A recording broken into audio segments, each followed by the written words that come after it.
이 건물 제 거예요. 이제 어머니 건물 아니니까 여기서 당장 나가세요. 안녕하세요. 저는 이정숙이라고 하고 올해 68살입니다. 남편이 세상을 떠난 후 혼자 살아가고 있는데 최근에 정말 기가 막힌 일을 당했어요. 믿었던 며느리가 제 건물을 뺏어간 거예요. 하지만 결국 진실이 밝혀졌답니다. 제 남편은 3년 전에 돌아가셨어요. 40년을 함께 살았는데 갑자기 세상을 떠나니까 정말 허전하고 외로웠어요. 남편이 평생 모은 돈으로 2층 상가 건물 하나를 남겨줬거든요. 그게 제 유일한 노후 자산이었어요. 건물은 그렇게 큰 건 아니에요. 1층에는 작은 식당이 들어있고 2층에는 사무실이 있어요. 매달 임대료로 200만 원 정도 나와서 우리 나이에 혼자 살기에는 충분했어요. 아들 성민이는 36살이고 며느리 유리는 33살이에요. 결혼한 지 8년 됐는데 아직 아이는 없어요. 둘 다 직장을 다니면서 열심히 살고 있었어요. 처음에는 며느리가 정말 착해서요. 시어머니 혼자 사니까 걱정한다며 자주 안부 전화도 하고 명절 때마다 정성껏 차례상도 차렸어요. 저는 정말 좋은 며느리를 얻었다고 생각했었어요. 남편 장례식 때도 유리가 정말 많이 도와줬어요. 손님 접대며 음식 준비며 제가 할 수 없는 일들을 모두 알아서 처리해 줬어요. 그때 정말 고마웠거든요. 그런데 작년 가을부터 며느리의 태도가 조금씩 달라지기 시작했어요. 건물 관리에 대해서 이것저것 물어보더라고요. 세금은 얼마나 내는지, 관리비는 또 얼마인지 말이에요. 처음에는 관심 있어 하는구나 싶어서 자세히 알려줬어요. 세금 고지서도 보여주고 임대료 계산하는 법도 가르쳐줬어요. 며느리가 알아두면 좋을 것 같아서요. 그런데 며느리가 이상한 말을 하기 시작했어요.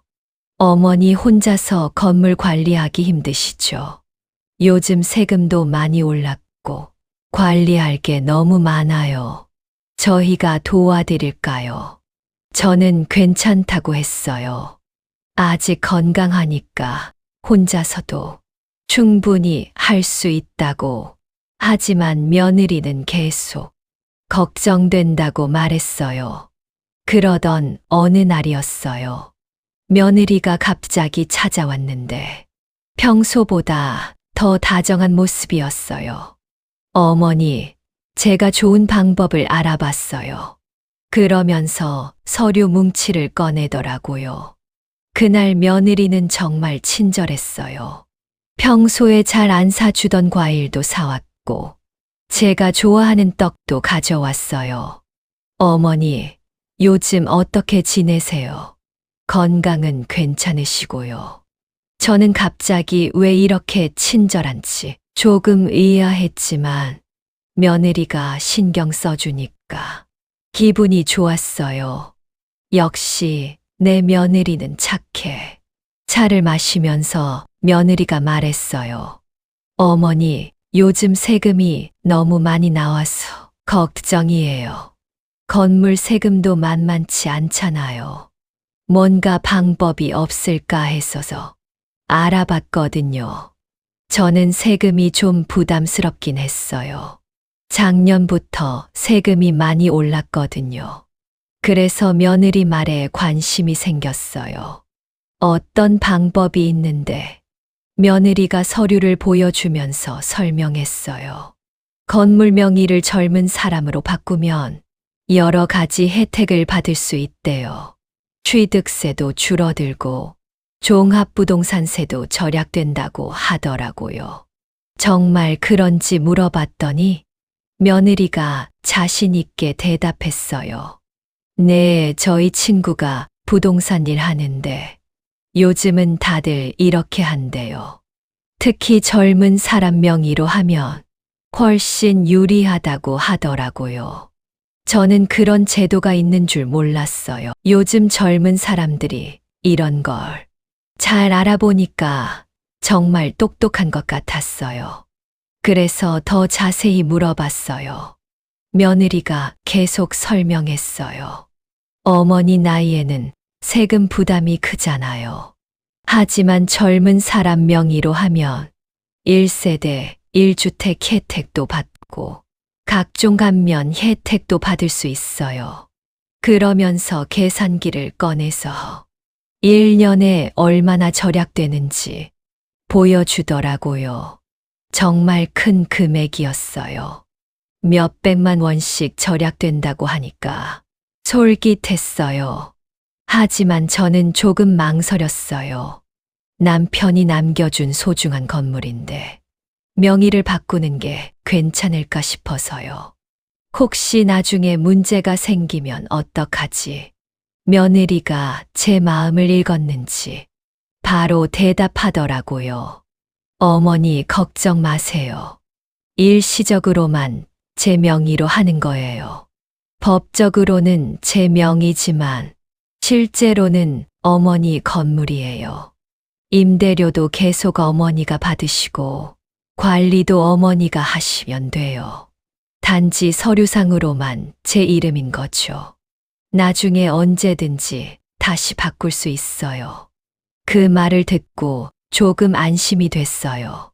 일시적인 거라면 괜찮을 것 같았어요. 세금도 절약하고 나중에 다시 바꿀 수 있다니까 나쁘지 않은 방법 같았어요. 그런데 또 다른 걱정이 생겼어요. 혹시 세무서에서 이상하게 생각하지 않을까? 갑자기 명의를 바꾸면 조사 같은 거 받는 거 아니야.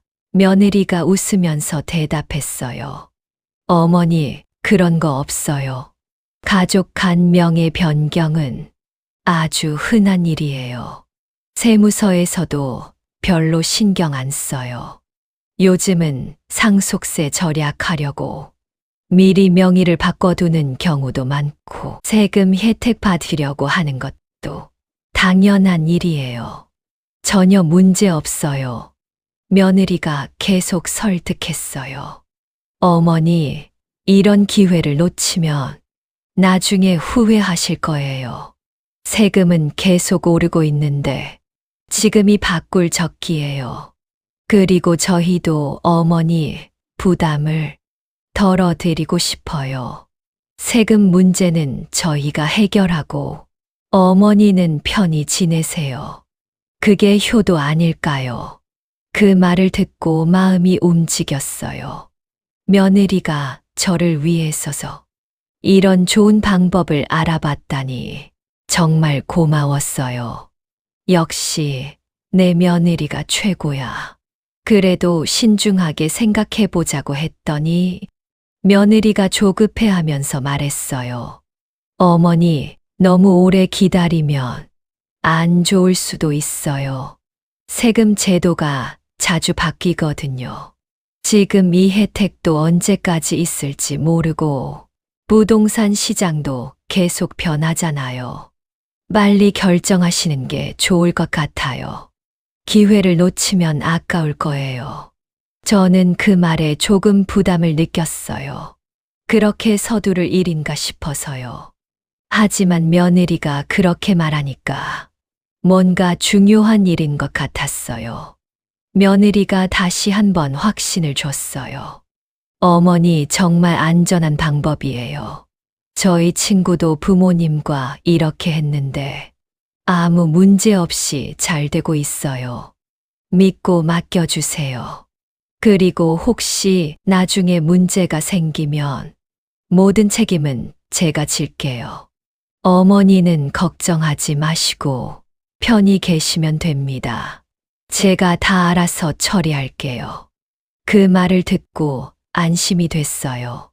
며느리가 모든 책임을 진다니까 괜찮을 것 같았어요.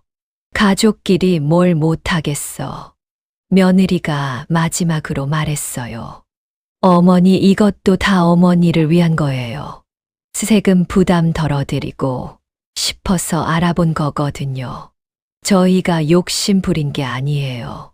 나중에 어머니가 연세 드시면 이런 복잡한 일들 하기 어려우실 텐데 미리미리 준비해 두는 게 좋죠. 어머니 건강이 최우선이에요. 그 말에 완전히 마음이 움직였어요. 며느리가 제 노후를 걱정했어서 이런 좋은 방법을 찾아온 거구나. 정말 고마운 며느리야. 결국 사인을 하기로 했어요. 며느리가 가져온 서류에 차례대로 도장을 찍었어요. 며느리가 어디 찍으라고 하는 곳에 다 찍었습니다. 며느리가 정말 기뻐하더라고요. 어머니 정말 감사해요. 이제 세금도 많이 절약되고 관리도 훨씬 편해질 거예요. 모든 절차는 제가 알아서 할게요. 서류를 가져간 후에는 한동안 소식이 없었어요. 저는 별일 없나 보다 하고 평소처럼 지냈어요. 임대료도 제 통장으로 잘 들어왔고요. 그런데 한 달 후에 이상한 일이 벌어졌어요. 세금 고지서가 왔는데 명의가 유리로 되어 있더라고요. 처음에는 실수인 줄 알았어요. 며느리한테 전화해서 물어봤어요. 유리야, 세금 고지서가 이상해. 내 이름으로 나왔는데 뭔가 잘못된 것 같아. 그런데 며느리의 대답이 충격이었어요. 어머니, 그게 정상이에요. 이제 건물이 제 명의니까 세금도 제가 내는 거죠. 말씀드렸잖아요. 명의를 제 이름으로 옮긴다고. 저는 깜짝 놀라서 말했어요. 잠깐만, 내가 일시적으로 명의를 옮긴다고 했잖니. 나중에 다시 돌려준다고 했는데 무슨 소리야. 그런데 며느리의 태도가 완전히 달라졌어요. 어머니, 이제 제 건물이에요.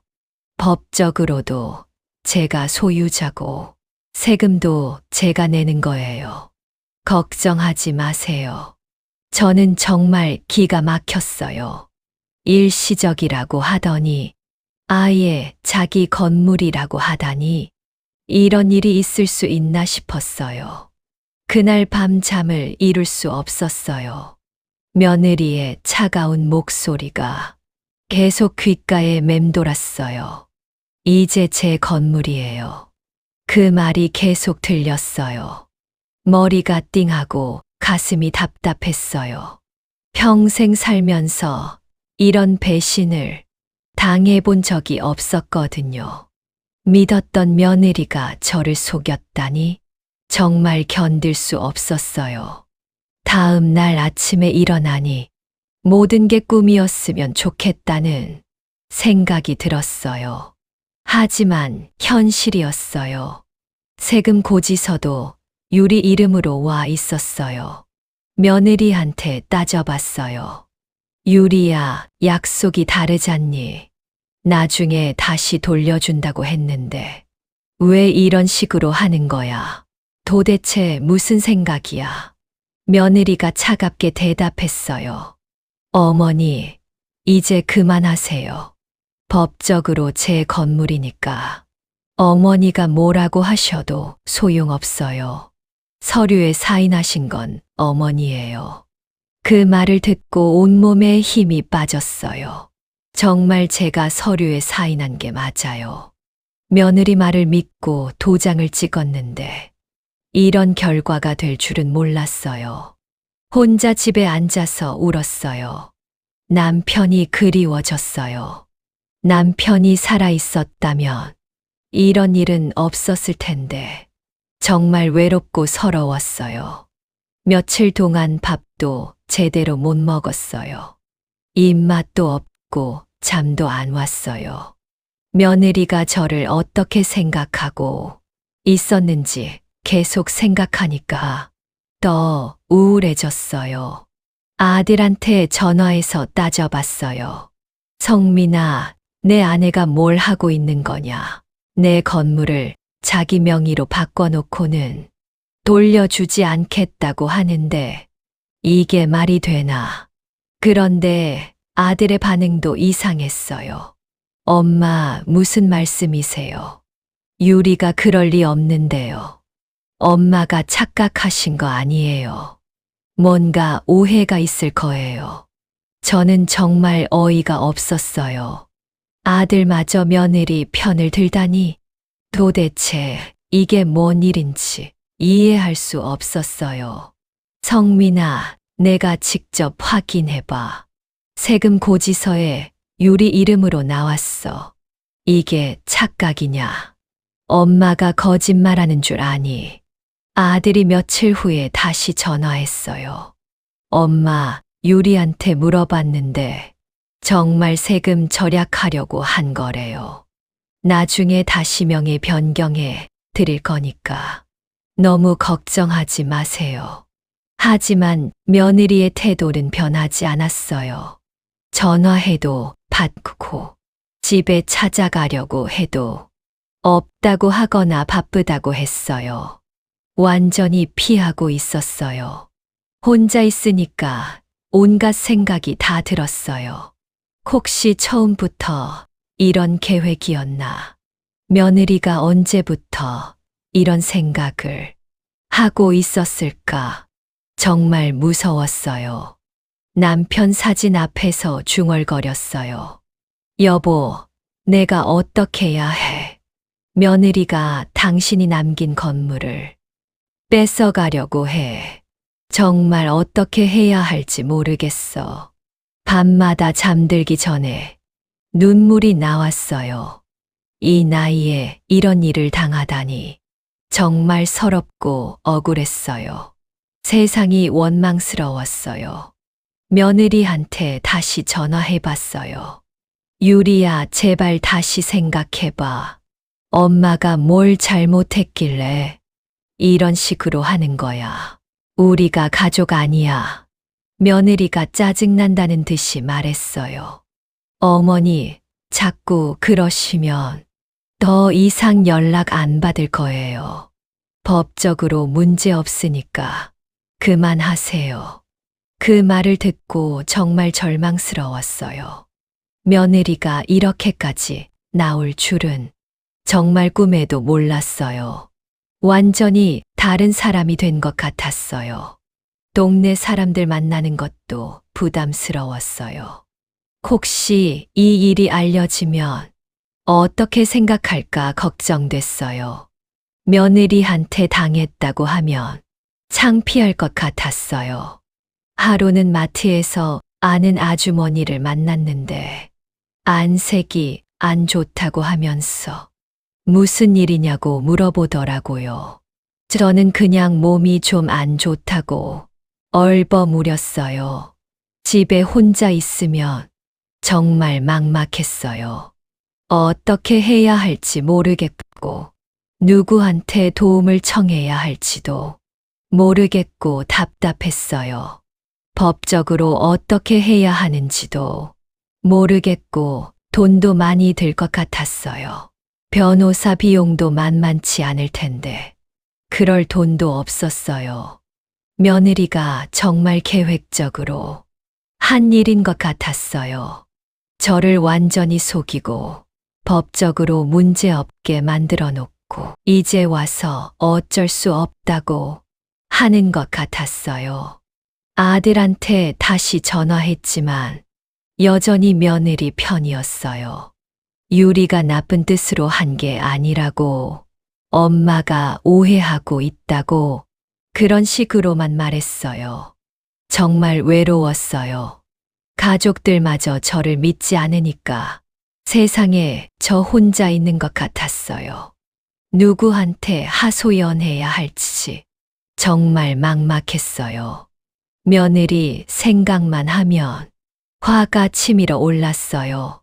그렇게 친절하게 굴면서서 속으로는 이런 계획을 세우고 있었다니 정말 무서운 사람이었어요. 밤에 잠을 못 이루면서 계속 생각했어요. 제가 뭘 잘못했을까? 며느리를 너무 믿었나? 이런 후회만 계속 들었어요. 그렇게 며칠을 보내니까 몸도 마음도 지쳐갔어요. 이대로 포기해야 하나 싶은 생각도 들었어요. 정말 절망적이었어요. 며느리한테 따져봤어요. 유리야, 약속이 다르잖니. 나중에 다시 돌려준다고 했는데 왜 이런 식으로 하는 거야? 도대체 무슨 생각이야? 며느리가 차갑게 대답했어요. 어머니, 이제 그만하세요. 법적으로 제 건물이니까 어머니가 뭐라고 하셔도 소용없어요. 서류에 사인하신 건 어머니예요. 그 말을 듣고 정말 화가 났어요. 평생 살면서 이런 배신을 당해본 적이 없었거든요. 믿었던 며느리가 저를 속였다니 정말 견딜 수 없었어요. 아들한테 전화해서 따져봤어요. 성민아, 내 아내가 뭘 하고 있는 거냐? 내 건물을 자기 명의로 바꿔놓고는 돌려주지 않겠다고 하는데 이게 말이 되나? 그런데 아들의 반응도 이상했어요. 엄마, 무슨 말씀이세요? 유리가 그럴 리 없는데요. 엄마가 착각하신 거 아니에요. 뭔가 오해가 있을 거예요. 저는 정말 어이가 없었어요. 아들마저 며느리 편을 들다니 도대체 이게 뭔 일인지 이해할 수 없었어요. 성민아, 내가 직접 확인해봐. 세금 고지서에 유리 이름으로 나왔어. 이게 착각이냐? 엄마가 거짓말하는 줄 아니? 아들이 며칠 후에 다시 전화했어요. 엄마, 유리한테 물어봤는데 정말 세금 절약하려고 한 거래요. 나중에 다시 명예 변경해 드릴 거니까 너무 걱정하지 마세요. 하지만 제 불안감은 계속 커져만 갔어요. 며느리의 태도가 너무 이상했거든요. 전화해도 받고 집에 찾아가도 피하더라고요. 그러던 중에 더 충격적인 일이 벌어졌어요. 건물 1층 식당 사장님이 전화를 하더라고요. 임대료를 누구한테 입금해야 하는지 모르겠다고 하면서요. 무슨 소리냐고 물어봤더니 유리라는 분이 왔어. 자기가 새로운 건물 주라고 하더래요. 앞으로 임대료는 자기 통장으로 입금하라고 했다는 거예요. 저는 정말 기가 막혔어요. 며느리가 아이 건물을 차지할 생각이었나 봐요. 임대료까지 가로채려고 하다니 정말 어이없었어요. 급하게 건물로 달려갔어요. 1층 식당에 가서 사장님께 제가 진짜 건물주라고 설명했어요. 하지만 사장님도 난처해 하시더라고요. 서류상으로는 유리 씨가 건물주로 되어 있으니까 저희도 어떻게 해야 할지 모르겠어요. 법적으로 문제될 수도 있고요. 그때 며느리가 나타났어요. 어머니, 여기서 뭐 하세요? 사장님께 죄송합니다. 시어머니가 실수하신 것 같아요. 이제 제가 건물 주니까 걱정 마세요. 저는 정말 화가 치밀었어요. 사람들 앞에서 저를 실수했다고 하다니 도대체 어디까지 갈 생각인지. 유리야, 지금 당장 설명해. 왜 이런 식으로 하는 거야? 약속과 다르잖니. 나한테 건물을 돌려줘야지. 며느리가 차가운 표정으로 말했어요. 어머니, 법적으로 제 건물이에요. 더 이상 간섭하지 마세요. 혹시 문제 삼으시면 법적 조치를 취하겠어요. 그 말을 듣고 정말 절망스러웠어요.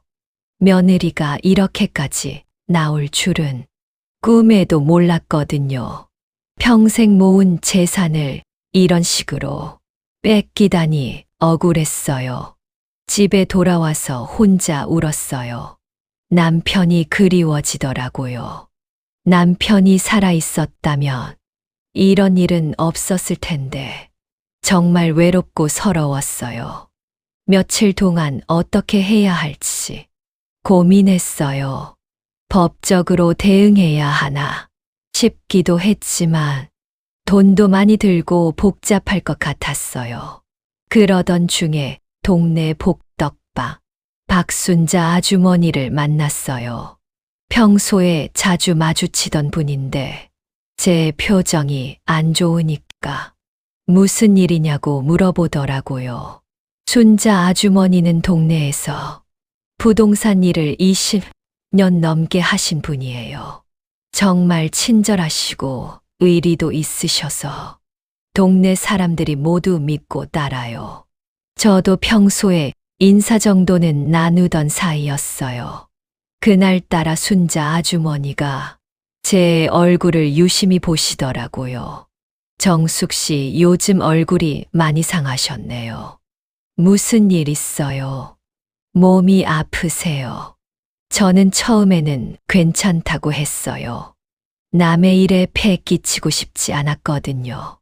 하지만 순자 아주머니가 계속 걱정해 주시니까 마음이 약해졌어요. 하도 답답해서 순자 아주머니에게 모든 사정을 털어놨어요.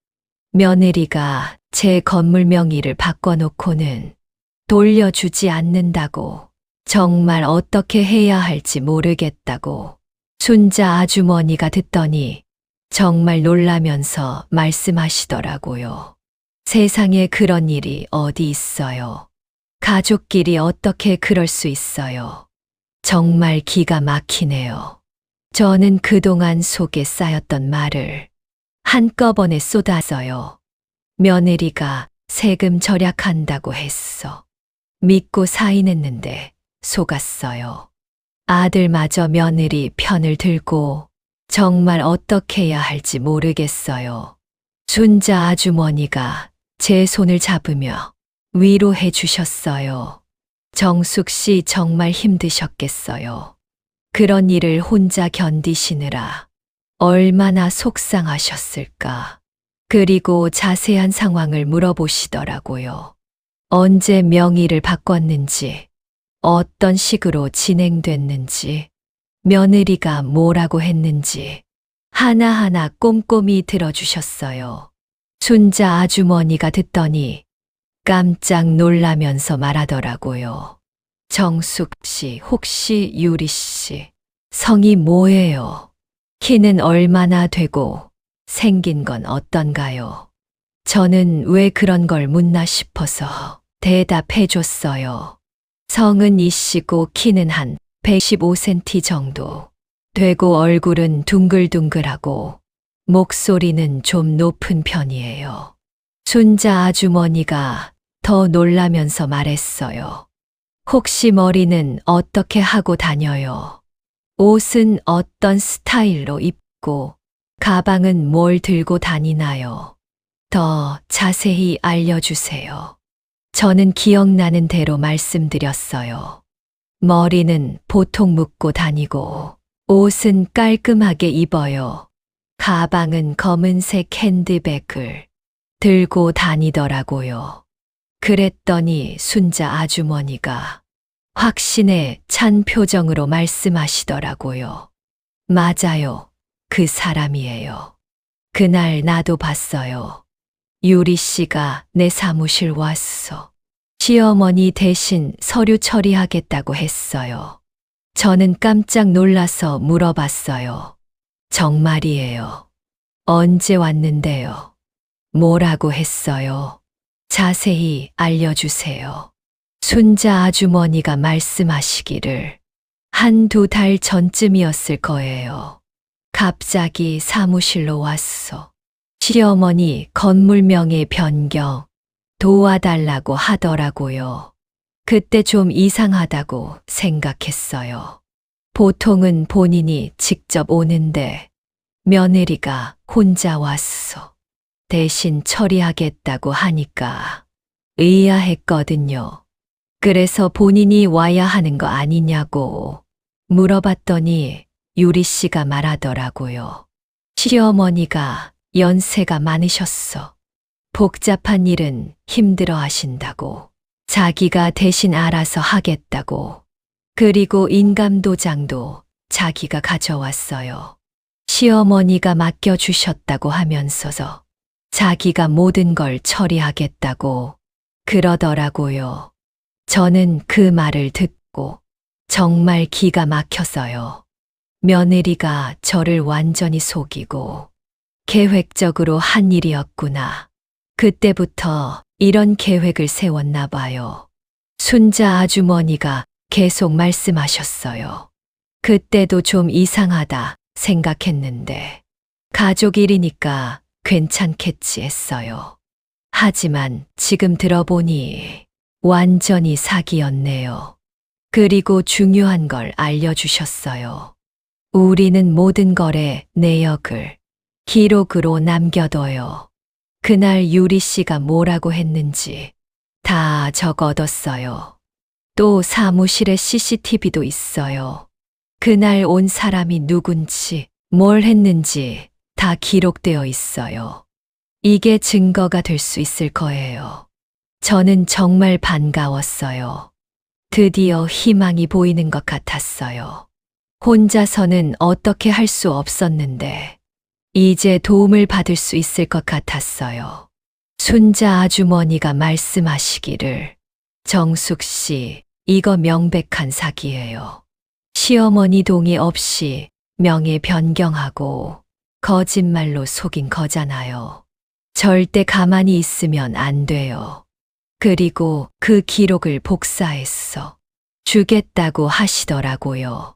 경찰서에 가서 신고하면 충분히 도움이 될 거라고 용기 내서 싸우라고 하셨어요.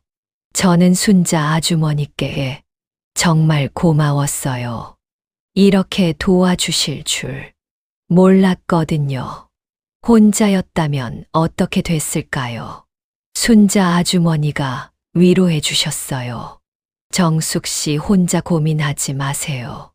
이런 일은 법의 도움을 받아야 해요. 저도 최대한 도와드릴게요. 며칠 후에 순자 아주머니가 서류를 가져왔어요. 그날 유리가 한 말들이 모두 기록되어 있었어요. 거래일지에 적혀 있는 내용을 보니 정말 충격적이었어요. 시어머니 대신 처리하겠다고 분명히 말했다고 적혀 있었어요. 또 인감도장을 본인이 가져왔다는 것도 자세히 기록되어 있었어요. 시어머니가 직접 온 게 아니라 며느리 혼자 와서 처리했다고 명확히 적혀 있었어요. 순자 아주머니가 말씀하시기를 이 정도면 증거로 충분할 거예요. 경찰서에 가서 신고하고 법원에 민사소송도 걸어야 해요. 혼자 포기하지 마세요. 그리고 CCTV 영상도 보관해 두셨대요. 필요하면 언제든지 제출할 수 있다고 하시더라고요. 정말 든든했어요. 순자 아주머니 덕분에 다시 용기가 났어요. 이제 며느리와 맞설 수 있는 무기가 생긴 것 같았어요. 더 이상 당하고만 있을 수는 없었어요. 며칠 후에 순자 아주머니가 서류를 가져왔어요. 그날 유리가 한 말들이 모두 기록되어 있었어요. 시어머니 대신 처리하겠다고 분명히 말했더라고요. 또 인감도장을 본인이 가져왔다는 것도 기록되어 있었어요. 정말로 저를 속일 생각이었나 보더라고요. 이 정도면 증거로 충분할 것 같았어요. 순자 아주머니가 말했어요. 정숙 씨, 이거 경찰에 신고하세요. 이건 명백한 사기예요. 혼자 고민하지 말고 법의 도움을 받으세요. 그 말을 듣고 용기가 났어요. 드디어 며느리에게 맞설 수 있는 방법을 찾은 것 같았어요.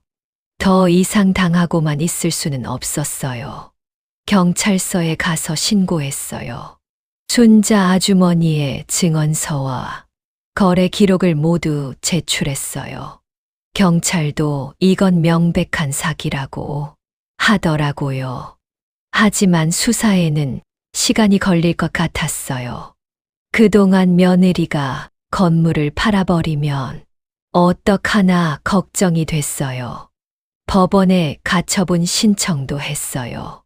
그런데 며칠 후에 놀라운 소식이 들려왔어요. 우리 동네에 재개발이 확정됐다는 거예요. 그러면 건물 값이 엄청 오를 텐데. 아침에 신문을 보니 끔찍하게 기사가 나와 있었어요. 우리 구의 대규모 재개발 계획이 확정됐다는 내용이었어요. 정말 믿을 수 없었어요. 기사를 자세히 읽어보니 우리 동네가 바로 그 지역에 포함되어 있었어요. 앞으로 5년 안에 모든 건물을 헐고 새로 아파트 단지를 짓는다고 하더라고요. 보상 가격도 엄청났어요. 기존 건물 가격의 2배 이상을 보상해 준다고 나와 있었어요.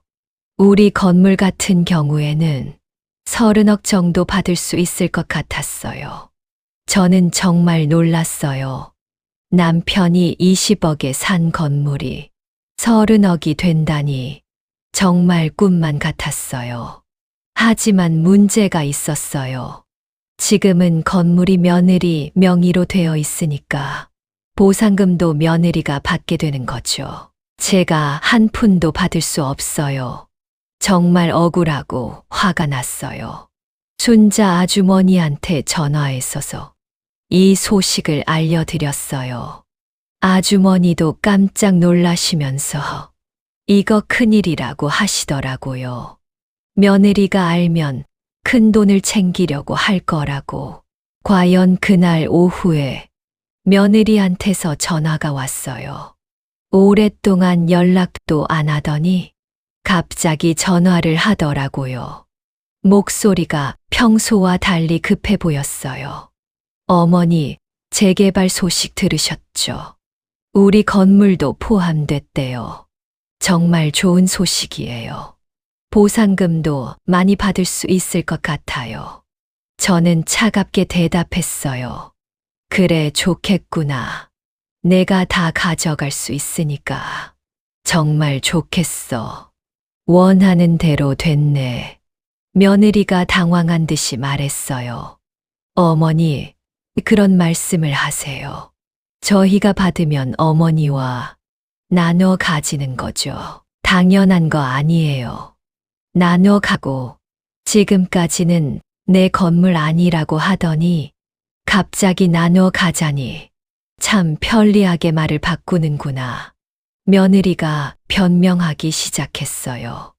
어머니, 오해하지 마세요. 처음부터 어머니를 위한 거였어요. 세금 절약하려고 한 거라니까요. 보상금도 당연히 어머니 몫이 있어요. 하지만 저는 믿지 않았어요. 이미 며느리의 본 모습을 다 봤기 때문이에요.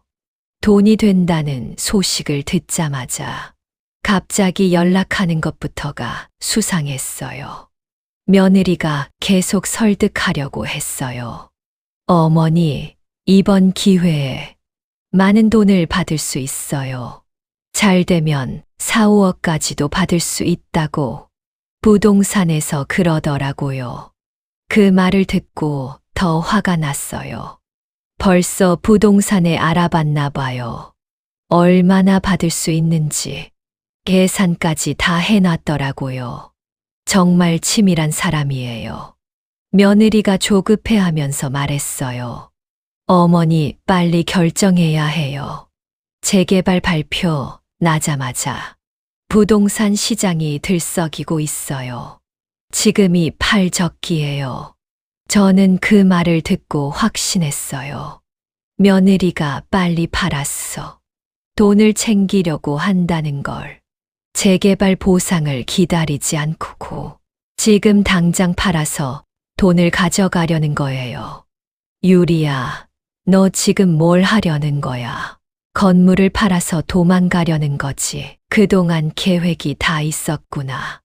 정말 무서운 년이야. 며느리가 부인하려고 했지만 목소리에서 당황한 게 느껴졌어요. 아니에요, 어머니. 그런 게 아니라 시세가 좋을 때 파는 게 유리하다는 거예요. 하지만 저는 이미 확신하고 있었어요. 며느리가 재개발 소식을 듣고 빨리 건물을 처분하려고 한다는 걸. 그래야 저한테 들키기 전에 돈을 챙길 수 있으니까요.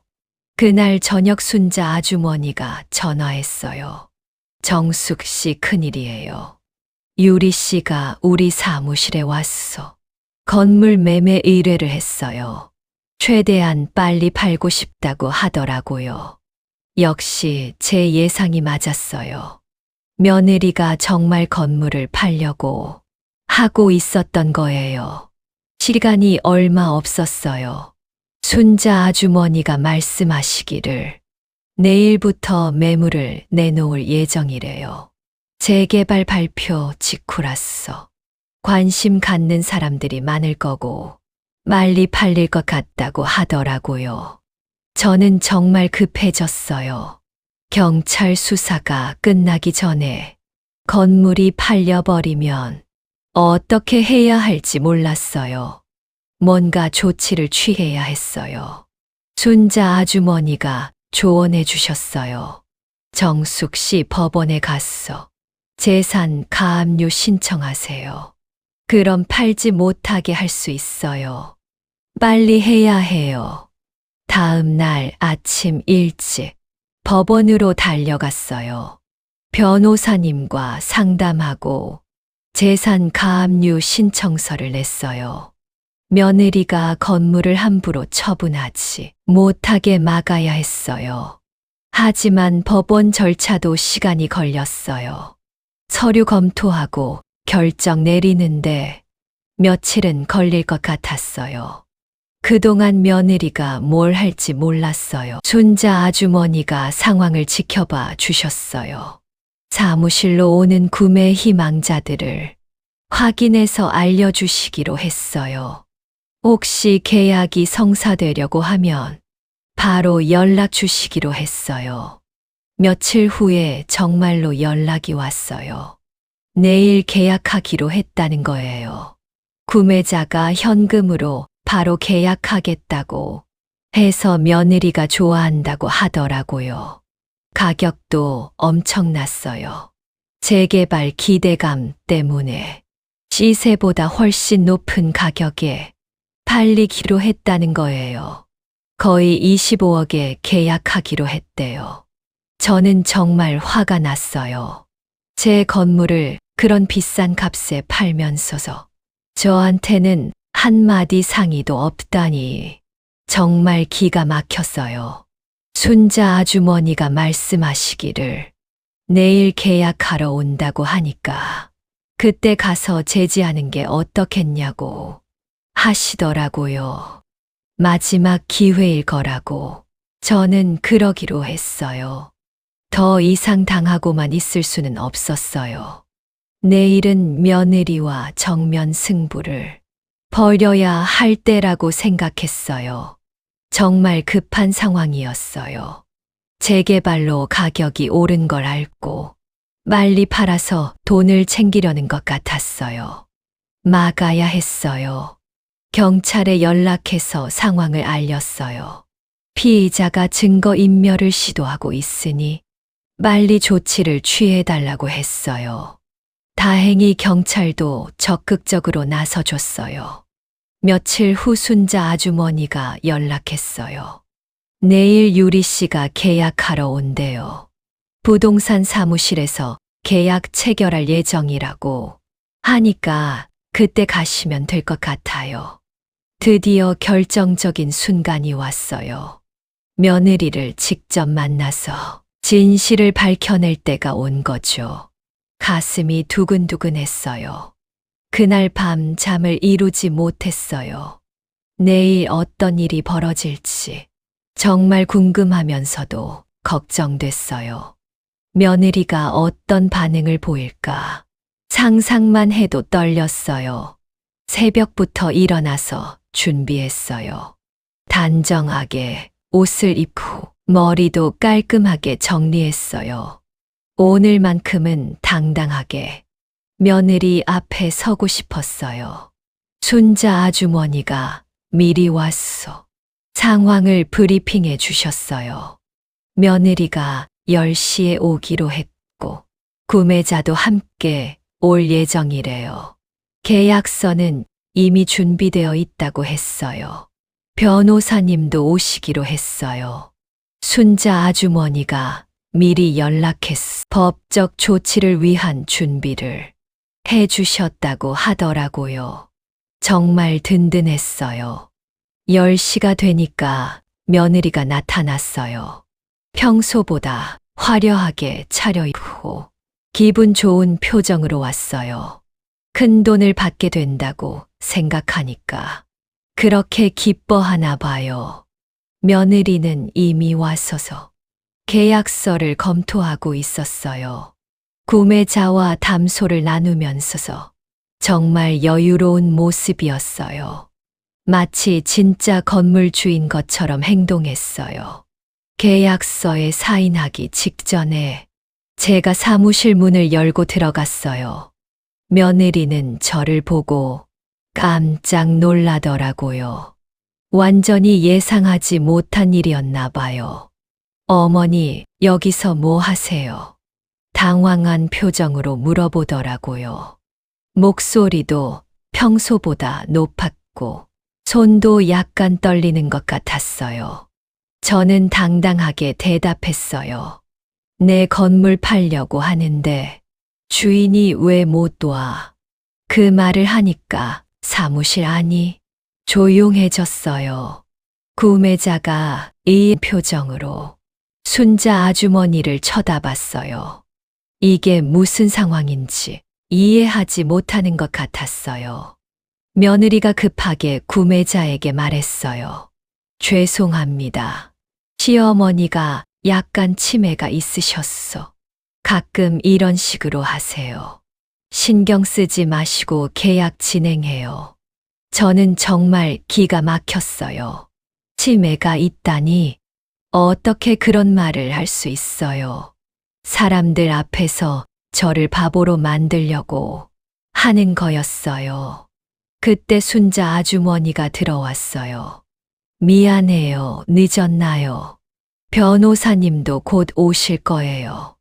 그 말을 들은 며느리 얼굴이 하얗게 질렸어요. 구매자가 더 당황한 표정으로 물어봤어요. 도대체 무슨 일이에요? 계약하러 온 건데 왜 이런 상황이 벌어지는 거죠? 저는 그냥 집 사려고 온 건데요. 순자 아주머니가 차분하게 설명했어요. 죄송합니다. 사실 이 건물의 진짜 주인은 이분이세요. 며느리가 시어머니를 속이고 명의를 도용한 거예요. 그 말을 들은 구매자가 놀라면서 일어났어요. 그럼 계약이 무효라는 뜻이에요. 법적 문제가 있는 건물이면 저는 살 수 없어요. 며느리가 부인하려고 했지만 순자 아주머니가 증언서를 꺼내더라고요. 그날 유리 씨가 제 사무실에 왔어. 한 말들이 모두 기록되어 있어요.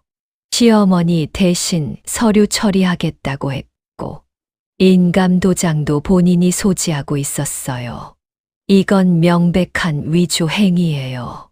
CCTV도 있습니다. 증언서를 읽어주니까 구매자가 완전히 놀라더라고요. 이런 일이 있었다면 계약을 진행할 수 없다고 급하게 일어났어요. 며느리가 변명하려고 했어요. 아니에요. 시어머니가 동의하신 거예요. 세금 절약하려고 한 거라고요. 오해예요. 법적으로 문제 없어요. 하지만 구매자는 이미 마음을 정한 것 같았어요. 아니에요. 이런 복잡한 일에 얽히고 싶지 않아요. 다른 집을 알아보겠습니다. 그러면서 급하게 나가버렸어요. 며느리가 완전히 패닉 상태가 됐어요. 계약이 무산되니까 당황하는 것 같았어요. 그동안 계획이 다 틀어진 거죠. 그때 변호사님이 들어오셨어요. 순자 아주머니가 미리 연락한 분이었어요. 상황을 설명드리니까가 이건 명백한 사기라고 하시더라고요. 변호사님이 며느리에게 말씀하셨어요. 부동산 명의 위조는 중대한 범죄입니다. 지금이라도 자수하시는 게 형량에 도움이 될 거예요. 며느리가 떨리는 목소리로 말했어요. 변호사님, 오해예요. 시어머니가 정말 동의하셨어요. 세금 절약하려고 한 거라니까요. 범죄가 아니에요. 하지만 순자 아주머니가 CCTV 영상까지 언급하니까 며느리가 점점 궁지에 몰렸어요. 변명할 거리가 없어진 거죠. 그때 경찰이 들어왔어요. 순자 아주머니가 미리 연락했나 봐요. 유리 씨죠. 사문서 위조 혐의로 체포하겠습니다. 묵비권을 행사할 권리가 있습니다. 며느리가 완전히 패닉 상태가 됐어요. 어머니, 도와주세요. 오해예요. 진짜 시어머니를 위해서 한 거예요. 제발 도와주세요. 저는 차갑게 말했어요. 나를 속이고 내 재산을 뺏으려고 했으면서 지금 와서 도와달라고 해. 자업자득이야. 이제 와서 후회해도 늦었어.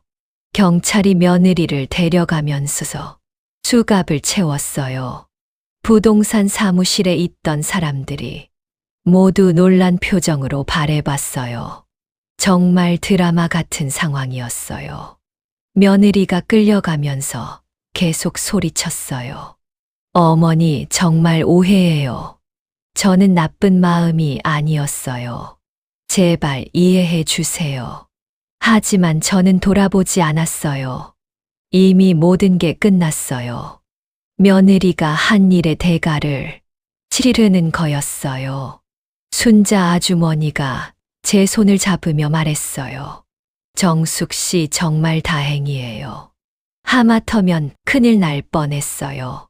재개발로 가격 오른 걸 알고 빨리 팔려고 했나 봐요. 변호사님도 위로해 주셨어요. 이제 건물 찾으시는 건 시간 문제예요. 법원에서 당연히 원상복구 판결 내려줄 거예요. 그날 저는 정말 후련했어요. 드디어 며느리의 정체가 모든 사람 앞에서 드러났어요. 더 이상 저 혼자만의 억울함이 아니었어요. 순자 아주머니가 제 손을 잡으며 말했어요. 정숙 씨, 정말 다행이에요.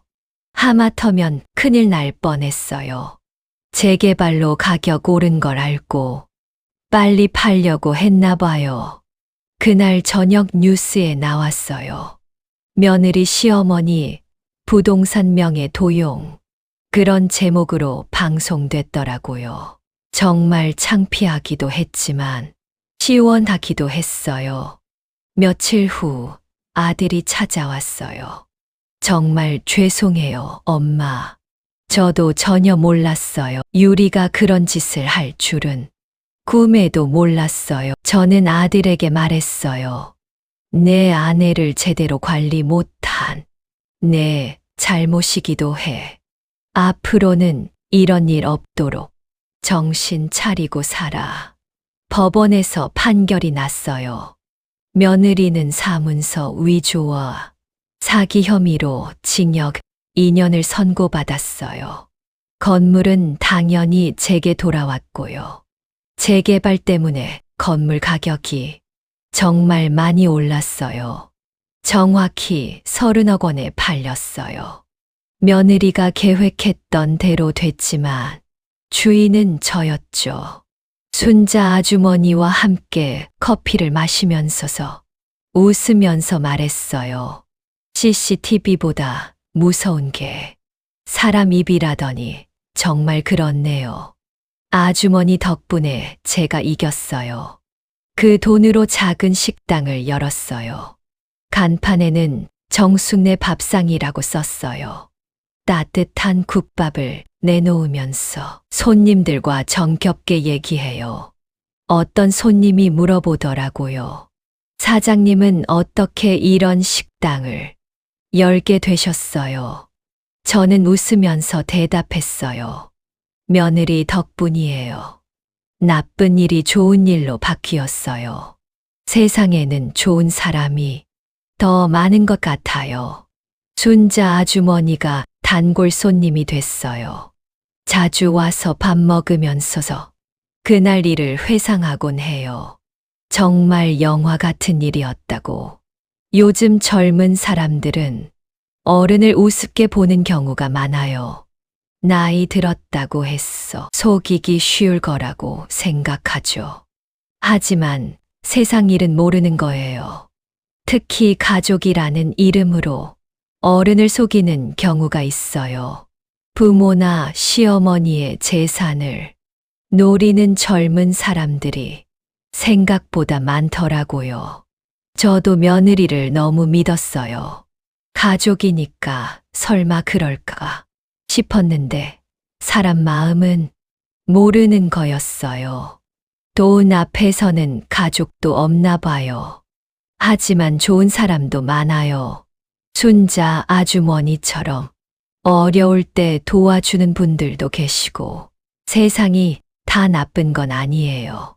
지금 며느리는 교도소에 있어요. 아들이 가끔 면회를 간다고 하는데 저는 관심 없어요. 다시는 만나고 싶지 않아요. 아들도 이혼을 고려하고 있어요. 아내가 그런 짓을 했으니 더 이상 같이 살 수 없다고. 어쩌면 그게 맞는 것 같아요. 저는 이제 정말 편안해요. 식당 일도 재미있고 손님들과 얘기하는 것도 즐거워요. 혼자 사는 게 이렇게 좋은 줄 몰랐어요. 가끔 며느리 생각이 나기도 해요. 처음에는 정말 착한 줄 알았는데 돈 욕심 때문에 변한 건지 원래 그런 사람이었는지 모르겠어요. 하지만 결과적으로는 좋은 일이 됐어요. 재개발 덕분에 돈도 많이 벌었고 새로운 인생도 시작했으니까 며느리가 저에게 기회를 준 셈이에요. 요즘 식당에 오는 손님 중에 비슷한 경험을 한 분들이 계세요. 자식이나 며느리 때문에 고생한 얘기를 들어보면 정말 안타까워요. 그럴 때마다 제 경험을 얘기해 드려요. 절대 혼자 고민하지 말고 주변에 도움을 요청하라고. 꼭 믿을 만한 사람이 있을 거라고. 저도 순자 아주머니 같은 분이 없었다면 어떻게 됐을지 몰라요. 정말 천사 같은 분이에요. 그분 덕분에 제가 다시 살 수 있었어요. 세상에는 나쁜 사람만 있는 게 아니에요. 어려울 때 도와주는 좋은 사람들도 분명히 있어요. 포기하지 말고 끝까지 싸우면 정의가 승리할 거예요. 며느리가 저를 속였을 때는 정말 세상이 무너지는 것 같았어요. 남편이 남겨준 유일한 재산을 그렇게 빼앗길 줄이야. 정말 절망스러웠어요. 하지만 지금 생각해보니 그 일이 있었기 때문에 더 강해진 것 같아요. 이제는 누구도 저를 함부로 대할 수 없을 거예요. 나이 들었다고 했어 만만하게 볼 일이 아니에요. 우리도 우리 권리가 있고 당당하게 살 권리가 있어요. 그걸 지키기 위해서는 때로는 싸워야 해요. 특히 가족이라는 이름으로 어른을 괴롭히는 일은 절대 있어서는 안 돼요. 부모님이나 시어머니의 재산을 함부로 손대는 건 정말 나쁜 짓이에요. 요즘 젊은 사람들에게 말하고 싶어요. 부모님이나 시어머니를 존중하세요. 그분들이 평생 모은 재산을 함부로 탐내지 마세요. 그리고 어른들에게도 말하고 싶어요. 아무리 가족이라도 중요한 재산 문제는 신중하게 결정하세요. 너무 쉽게 믿지 마세요. 저는 이제 정말 행복해요. 식당도 잘 되고 건강도 좋고 마음도 편해요. 이런 평화로운 일상이 얼마나 소중한지 알겠어요. 손자 아주머니와 함께 가끔 여행도 가요. 둘 다 혼자 살다 보니 서로 의지하게 됐어요. 정말 좋은 친구를 얻었어요. 며칠 전에는 텔레비전 인터뷰도 했어요. 시청자들에게 제 경험을 들려주면서 비슷한 피해를 당하지 말라고 조언해 드렸어요. 많은 분들이 위로의 말씀을 해 주셨어요.